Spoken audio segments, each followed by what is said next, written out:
Hi everyone. Oh, it's a good Saturday evening, I tell you.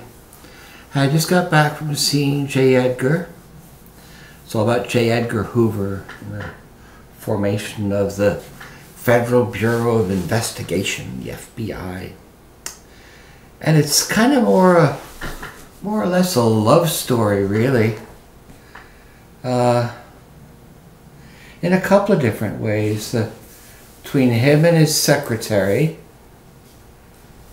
a woman who was in a typing pool, and then his assistant. And of course,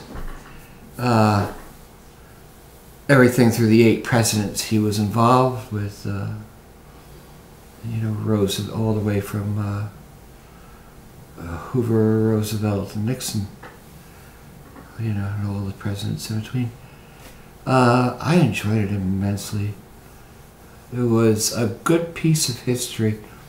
I think you would have to know a good bit about history, and I don't think the educational system we have in this country at this time goes back as far as World War the end of World War I and into World War II. The early 1900s from 1919 till 1963, 1964, when J. Edgar died. But it was, you're not supposed to like this guy, because he's like Bush. He did illegal wiretaps and stuff like that.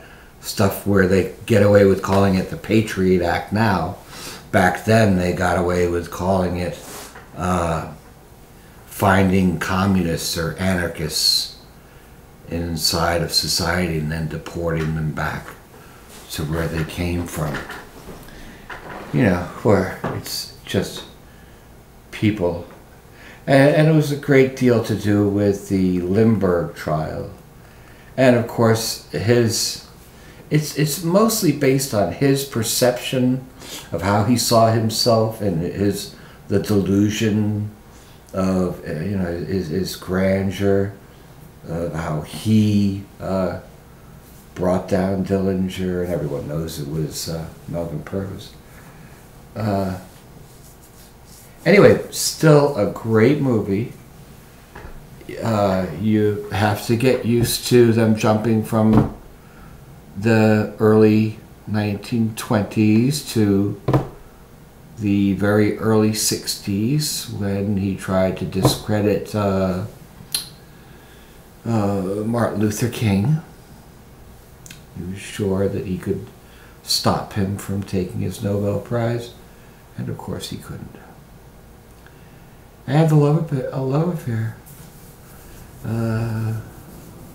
which in today's standards is okay and fine, but back then would be highly frowned upon.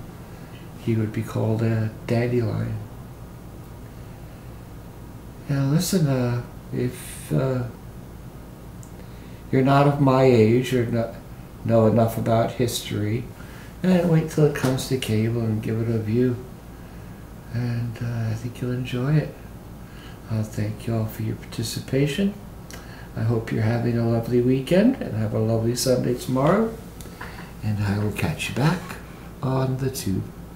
Good night now.